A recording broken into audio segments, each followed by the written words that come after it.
మనిషేనండి. మనలాంటి జీవితం ఏ జీవికి లేదు. ఈ ప్రకృతిలో చూస్తే ఉన్నతమైన ఆ జీవి ఎవరంటే ఒక్క మనిషేనండి.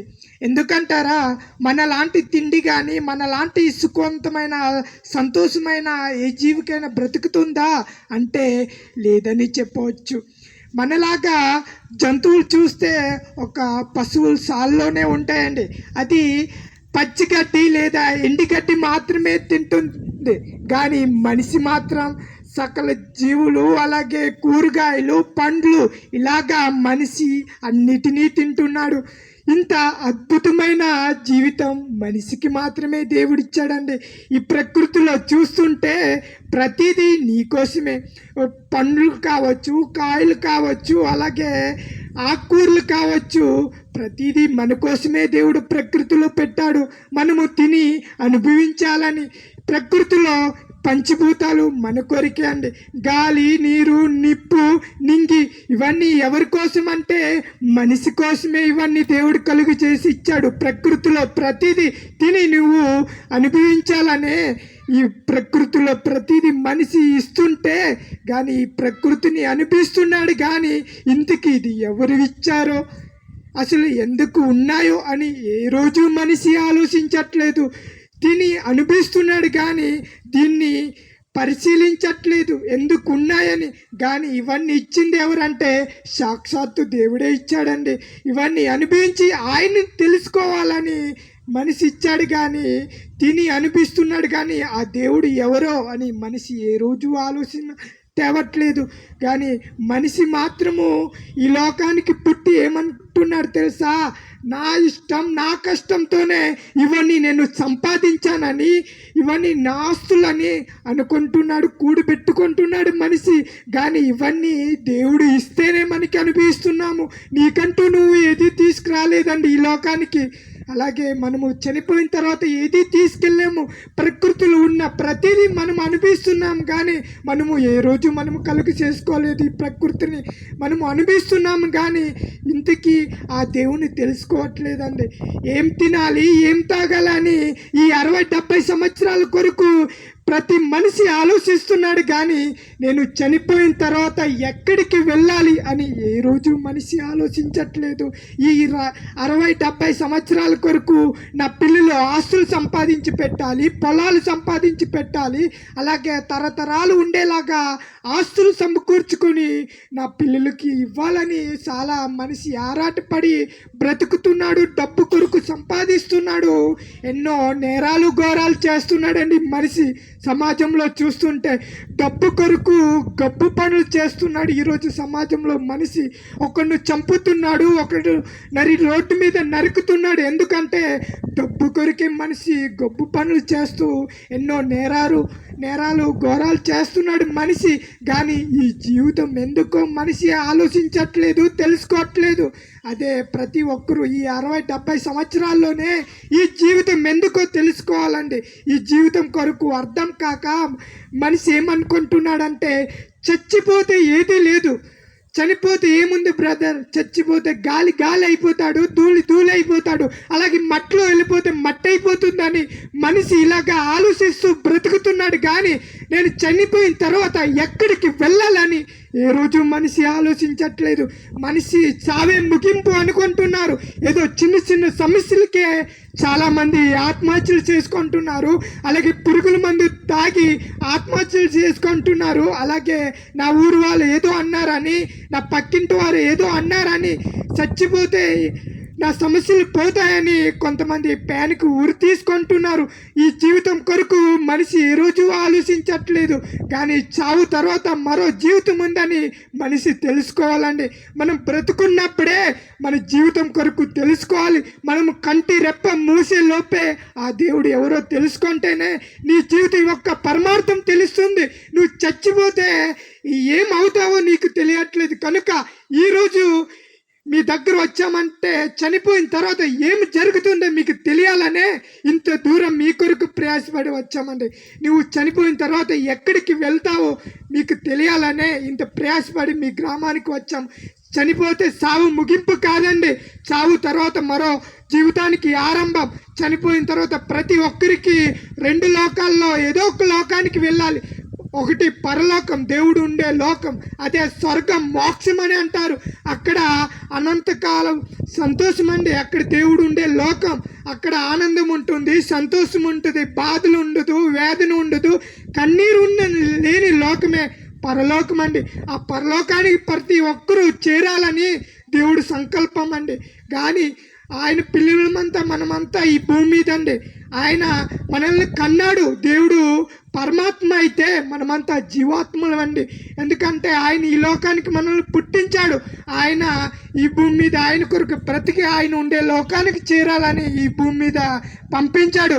కానీ మనిషి తెలుసుకోక ఈ లోకమే స్వర్గమని ఈ భూమి మీదే అనిపిస్తున్నాడు. ఇదే 70-60 సంవత్సరాల కొరకు పాపంలోని మునిగి చనిపోయి వెళ్ళిపోతున్నాడండి. పాపం అనగా ఏమనగా దొంగతనం, వ్యభిచారము, మోసము, తాగుడు, చూదుము, అబద్ధము, ఇలాగా ఈ భూమి మీద పాపం చేసి నరకానికి వెళ్ళిపోతున్నారండి.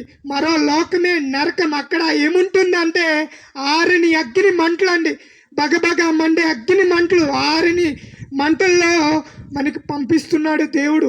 శరీరం అయితే మట్టిలో కలిసిపోతున్నది, అలాగే దేవుడు ఉండే ఆత్మ మనలో పెట్టాడండి. ఆత్మ మరలా దేవుడు ఉండే లోకానికి, స్వర్గానికి చేరాలి కదా, కానీ ఆ స్వర్గానికి చేరట్లేదు. మన ఆత్మ మరో లోకానికి వెళ్ళిపోతుంది, నరకానికి.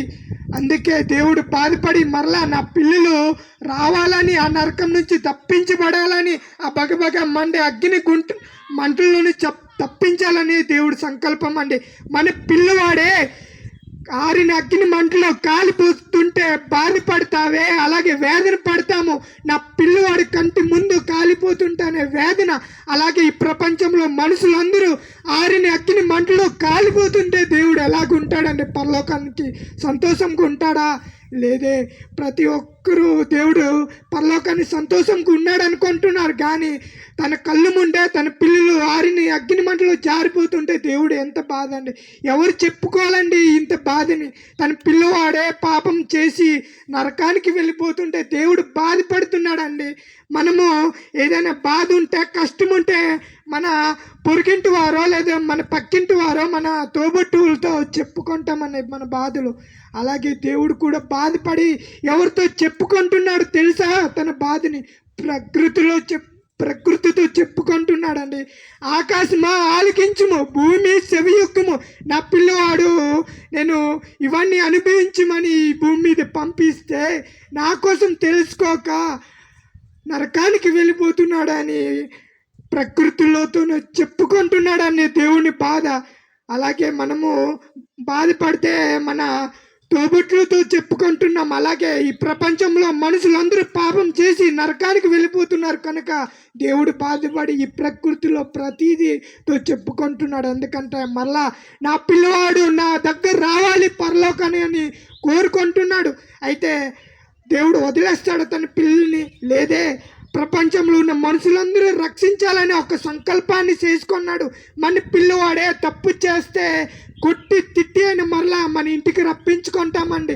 అలాగే నీకు గాలినిచ్చి నీరునిచ్చి ప్రకృతిలో ప్రతిదీ నీకు అనుభవించమని నీకు ఈ భూమి మీద పంపిస్తే ఆయన కొరకు తెలుసుకోక నరకానికి వెళ్ళిపోతే రక్షించడా? అందుకే రక్షించాలనే తన ప్రియకుమారుడైన యేసుక్రీస్తు ఈ లోకానికి పంపించాడు. ఎందుకంటారా? నువ్వు నేను చేసిన పాపం కొరకు యేసుక్రీస్తు ఈ లోకానికి రక్షించడానికే ఈ లోకానికి వచ్చాడండి. ప్రపంచంలో ప్రతి ఒక్కరు మనుషులు ఆరిని అగ్ని మంటలో కాలిపోతున్నారు. అందుకే రక్షించాలనే యేసుక్రీస్తు ఈ లోకానికి వచ్చాడు. 2020 సంవత్సరాల కిందట ఇశ్రాయేల్ దేశంలో బెత్లెహేమ్ అనే గ్రామంలో కన్య మరియను గర్భాన్ని జన్మించాడు. ఆయన యేసుక్రీస్తు ఈ ప్రపంచంలో మనుషులందరూ రక్షించాలనే పుట్టాడండి. ఈ లోకానికి వచ్చి 33.5 సంవత్సరాలు బ్రతికి ఏ పాపం చేయకుండా పరిశుద్ధంగా నిర్దోషిగా ఈ భూమి మీద బ్రతికాడండి. ఆయనండి చెప్పాడు, నీతిమంతులుగా నా బ్రతకాలని ఈ భూమి మీద నిన్ను వలె నీ పొరుగు వారిని ప్రేమించమన్నాడు. ఆకలి ఉన్న వాళ్ళని ఆహారం పెట్టమన్నాడు. వస్త్రం లేని వాళ్ళకి వస్త్రాన్ని ఇవ్వమని చెప్పాడండి. నీ శత్రువును కూడా ప్రేమించమని చెప్పాడు. అలాగే మనమంతా ఒక్కరే ఆ దేవుని తెలుసుకోవాలి, ఆయన దగ్గర పరలోకానికి చేరాలని యేసుక్రీస్తు ఈ లోకానికి వచ్చి చెప్పాడండి. అలాగే ప్రతి ఒక్కరు ఈ ప్రపంచంలో మనుషులు చేసిన పాపము కొరకు తన సిలువలో మరణించాడండి.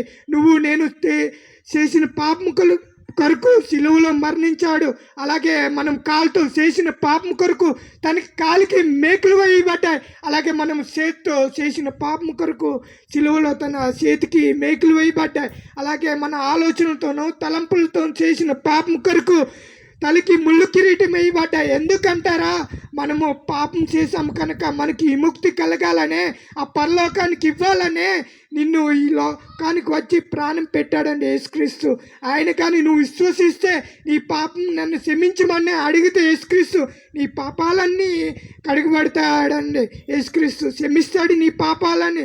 ఆయన చెప్పాడు, నేను చనిపోతాను మళ్ళా తిరిగి 3వ దినాన్ని లేస్తానని చెప్పాడు. తిరిగి 3వ దినాన్ని లేచాడు. సావే ముగింపు అనుకుంటున్నారు, సస్తే ఏ గొడవ లేదనుకుంటున్నారండి ఈ సమాజం. చనిపోయిన తర్వాత మరో లోకం ఉందని యేసుక్రీస్తు ఈ భూమి మీద వచ్చిన తర్వాత చెప్పాడు. మరో జీవితం ఉంది. ఒక సీతాకోక చనిపోతే ఏంటంటే ఈ సీతాకోక గొంగులి పురుగు అయ్యి సీతాకోక మారుతుందండి. అలాగే ఒక విత్తనం భూమి మీద పడిపోయి వృక్షంగా మారుతుంది. అలాంటి ప్రకృతిలో ఒక మొక్కే ఇలాగ మరో బ్రతుకుందని చెప్తుంటే, ప్రకృతిలో అన్నిటికంటే ఉత్తమమైన జన్మ నీకు కలిగి ఉన్న నీవు మరో జీవితం లేదంటావా? అంటే ఒక జీవితం ఉంది, నువ్వు చనిపోతే మరో జీవితం ఉందండి. ఇది నమ్మాలి. అందుకనే చెప్పాడు యేసుక్రీస్తు, మరో జీవితం ఉందన్నాడు. కనుక ఈ బ్రతుకుండగానే మనం ఆ యేసుక్రీస్తుని తెలుసుకోవాలి. మనం బ్రతుకున్నప్పుడే మన పాపాలన్నీ క్షమించబడాలండి. కనుక మనము యేసుక్రీస్తు కానీ నువ్వు నమ్మగలిగితే, విశ్వసిస్తే నీ పాపాలను క్షమిస్తాడు. కనుక యేసుక్రీస్తు ఈ లోకానికి ఒక మాట చెప్పాడు, నేనే సత్యం, నేనే జీవం, పరలోకానికి నా ద్వారానే పరలోకానికి మార్గం అన్నాడు. ఈ ప్రాంతానికి రావాలంటే ఎన్నో మార్గాల ద్వారా రావచ్చు, కానీ మనము పరలోకానికి, ఆ మోక్షానికి చేరాలంటే యేసుక్రీస్తు ద్వారానే మనమంతా పరలోకానికి చేరుతాం. కనుక యేసుక్రీస్తు నమ్మండి, విశ్వసించగలిగితే మీరందరూ పాపాలు క్షమిస్తాడు. గొప్ప దేవుడు అండి, ఆయన విశ్వసించండి. అలాగే మనం బ్రతుకున్నప్పుడే ఆయన తెలుసుకోవాలి యేసుక్రీస్తు. అలాగే బాప్తిసం ఉంది, మీరందరూ మారు మనసు పొందితే బాప్తిసం తీసుకుంటే మీ పాపాలన్నీ క్షమించబడతాయి. అలాగే యేసుక్రీస్తు మీరు నమ్ముకుంటే మీ ఆత్మకి రక్షణ కలుగుతుంది, మీ పాపాలన్నీ క్షమించబడతాయి. కనుక మీరందరూ యేసుక్రీస్తు నమ్మి విశ్వసించి మీరందరూ పరలోకాన్ని చేరాలని కోరుకుంటున్నాను. అలాగే యేసుక్రీస్తు త్వరగా రాబోతున్నాడు. 2వ రాకడలోన ఎవరైతే నీ భూమి మీద నీతిమంతులుగా అలాగే పరిశుద్ధంగా జీవిస్తారో ప్రతి ఒక్కరికి పరలోకాన్ని తీసుకువెళ్ళడానికి వస్తున్నాడు. ముందుగానే యేసుక్రీస్తు రాక సూచన చెప్పాడు. అక్కడక్కడ భూకంపాలు, కరువులు, తుఫాన్లు అని చెప్పాడు. ఇలాగే కాలానికమైన వర్షాలు, ఈ కాలంలో ఇప్పుడు వర్షాలు పడదండి, కానీ ఇప్పుడు దమ్ముల టైము, కానీ ఇప్పుడు వర్షం పడుతుందంటే ఏంటంటే సూచనలు జరుగుతున్నాయి. అక్కడక్కడ భూకంపాలు, కరువులు జరుగుతున్నాయి, తుఫాన్లు జరుగుతున్నాయి. అంటే యేసుక్రీస్తు త్వరగా రాబోతున్నాడు. కనుక మనం బ్రతుకున్నప్పుడే ఆ యేసుక్రీస్తుని తెలుసుకోవాలి. త్వరగా వస్తున్నాడు కనుక మనమంతా పరిశుద్ధంగా నిర్దోషిగా బ్రతికితేనే మళ్ళా యేసుక్రీస్తు 2వ రాకడలో వచ్చి మనమంతా ఆయన ఎవరికైతే నీతిమంతులకి ఈ భూమి మీద బ్రతుకుతారో ఆయన తీసుకువెళ్ళడానికి వస్తున్నారు. కనుక మీరందరూ చిన్నలు పెద్దలు మీరందరూ పరిశుద్ధంగా నిర్దోషులుగా బ్రతుకుతారని ఇంటితో నా మాటలు ముగిస్తున్నాను. మీ అందరూ చక్కగా విన్న మీ అందరూ చిన్నలకు పెద్దలందరికీ మీరందరూ క్రీస్తు నామంలో వందనాలు తెలియజేస్తున్నాను. అందరికీ చక్కగా విన్నారు. మీ అందరూ దేవుడు దీవించును గాక. ఆమేన్.